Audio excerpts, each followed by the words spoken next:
بسم اللہ الرحمن الرحیم۔ محترم سامعین ویورز، السلام علیکم ورحمۃ اللہ وبرکاتہ۔ امید کرتا ہوں کہ آپ اللہ تعالیٰ کی فضل و کرم سے خیریت سے ہوں گے۔ اللہ تعالیٰ آپ کو، آپ کے اہل خانہ کو ہمیشہ اپنی حفظ و امان میں رکھے، آمین۔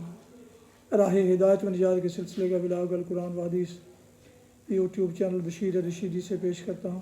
روحانی اور قرآنی سلسلے کا یہ بلاغ جو صلات باعث خیر، باعث برکت اور باعث ثواب ہے، روزانہ کی بنیاد پر اپنے اس چینل پر اپلوڈ کرتا ہوں، اللہ تعالیٰ کی رضا کے لیے اور عوام الناس کی آگہی کے لیے۔ تو شروع کرتے ہیں القرآن و حدیث۔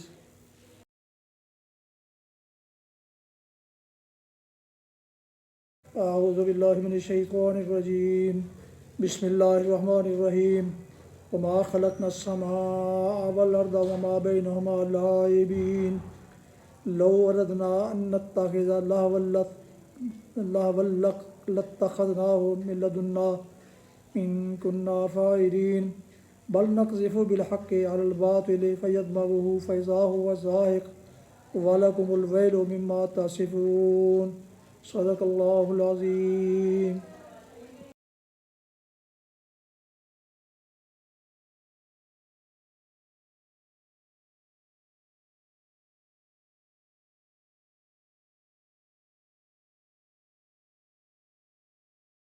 سورہ الانبیاء کی آیات مبارکہ 16 تا 18 کی تلاوت کی گئی، اردو ترجمہ پیش خدمت ہے۔ وما خلقنا السماء والارض وما بینہما لاعبین، ہم نے اس آسمان اور زمین کو اور جو کچھ بھی ان میں ہے کچھ کھیل کے طور پر نہیں بنایا ہے۔ اگر ہم کوئی کھلونا بنانا چاہتے اور بس یہی کچھ ہمیں کرنا ہوتا تو اپنے ہی پاس سے کر لیتے، مگر ہم تو باطل پر حق کی چوٹ لگاتے ہیں جو اس کا سر توڑ دیتی ہے اور وہ دیکھتے دیکھتے مٹ جاتا ہے، اور تمہارے لیے تباہی ہے ان باتوں کی وجہ سے جو تم بناتے ہو۔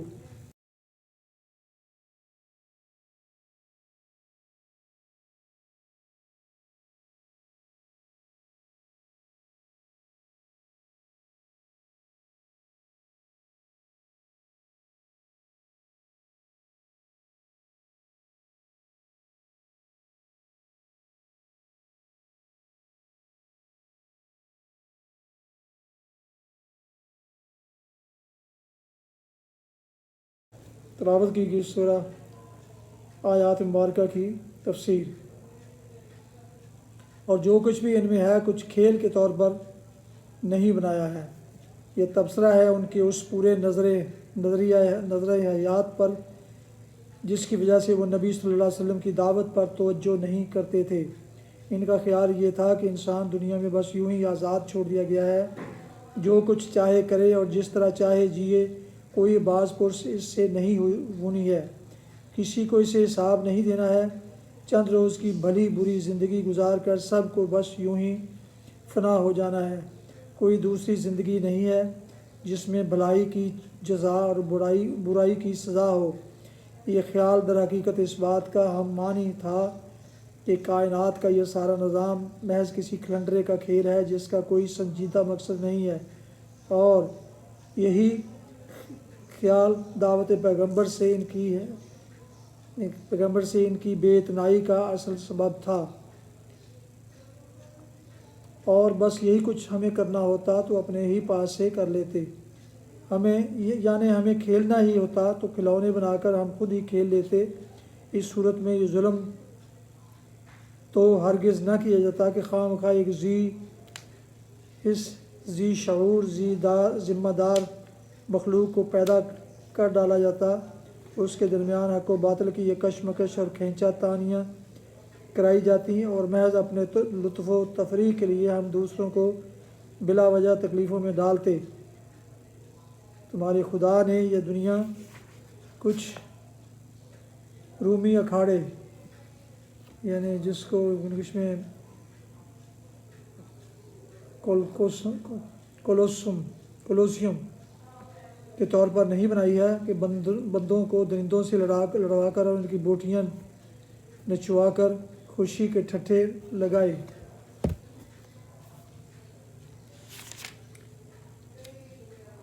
اور تمہارے لیے تباہی ہے ان باتوں کی وجہ سے جو تم بناتے ہو۔ یعنی ہم بازیگر نہیں ہیں، نہ ہمارا کام کھیل تماشا کرنا ہے، بل ہماری دنیا ایک سنجیدہ نظام ہے جس میں کوئی باطل چیز نہیں جم سکتی۔ باطل یہاں جب بھی سر اٹھاتا ہے حقیقت سے اس کا تصادم ہو کر رہتا ہے اور آخر کار وہ مٹ کر ہی رہتا ہے۔ اس دنیا کو اگر تم تماشا گاہ سمجھ کر جیو گے یا حقیقت کے خلاف باطل نظریات پر کام کرو گے تو نتیجہ تمہاری اپنی ہی تباہی ہوگا۔ نوع انسانی کی تاریخ اٹھا کر دیکھ لو کہ دنیا کو محض ایک تماشا گاہ، محض ایک خانہ تغیمہ، محض ایک عیش کدہ سمجھ کر جینے والی اور انبیاء کی بتائی ہوئی حقیقت سے منہ موڑ کر باطل نظریات پر کام کرنے والی قومیں پے در پے کس انجام سے دوچار ہوتی رہی ہیں۔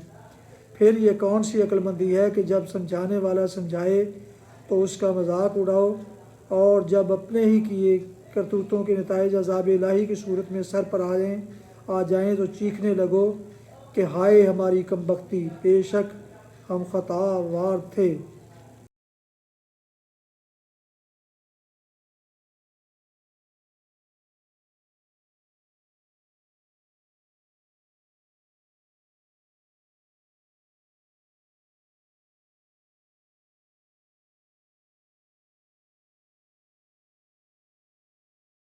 حدیث مبارکہ حضرت عبداللہ بن عمر رضی اللہ عنہما سے روایت ہے، رسول اللہ صلی اللہ علیہ وسلم نے فرمایا، کبیرہ گناہوں میں سے ایک یہ بھی ہے کہ آدمی اپنے والدین کو گالی دے۔ صحابہ رضی اللہ عنہم نے عرض کیا، یا رسول اللہ، کیا آدمی اپنے ماں باپ کو بھی گالی دیتا ہے؟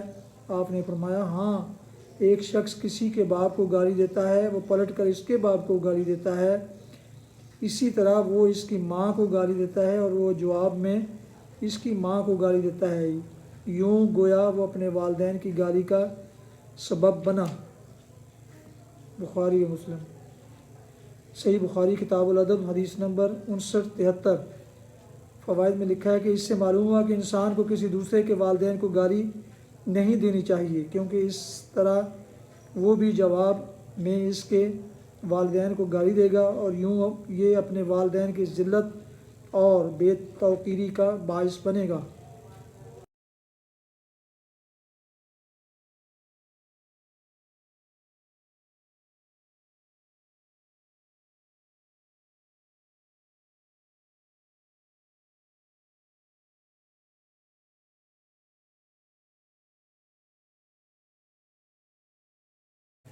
ویئرز محترم، ابھی آپ سن رہے تھے اور دیکھ رہے تھے راہ ہدایت و نجات کے سلسلے کا ولاگ القرآن و حدیث، جس میں آج سورہ الانبیاء کی آیات مبارکہ سورہ 18 کی تلاوت، ترجمہ اور تفسیر بیان کی گئی، اور اس کے علاوہ ایک حدیث مبارکہ بھی پیش کی گئی، اور یہ روحانی اور قرآنی سلسلے کا ولاگ جو سراسر باعث خیر، باعث برکت اور باعث ثواب روزانہ کی بنیاد پر میں اپنے یوٹیوب چینل بشیر رشیدی سے میں نے اسے پیش کیا۔ اگر آپ نے ابھی تک اس چینل کو سبسکرائب نہیں کیا تو آپ سے گزارش ہے کہ اسے سبسکرائب کر کے، لائک کر کے اور دوستوں سے شیئر کر کے بیل آئیکن کو بھی پریس کر دیجیے گا، تاکہ آنے والے ایسے روحانی اور قرآن نوٹیفیکیشنز آپ تک اور دوستوں تک باقاعدہ اور بر وقت پہنچتے رہیں۔ اپنا بہت خیال رکھیے گا، اپنی دعاؤں میں پاک وطن، والدین، دوست و احباب کے علاوہ اس ناچیز کو بھی شامل فرمائیں تو انتہائی شکر گزار ہوں گا۔ اللہ تعالیٰ آپ کو، آپ کے بچوں کو ہمیشہ خوش رکھے، آباد رکھے، شاد باز رکھے، آمین۔ السلام علیکم ورحمۃ اللہ وبرکاتہ۔ پاکستان زندہ باد۔ اللہ حافظ۔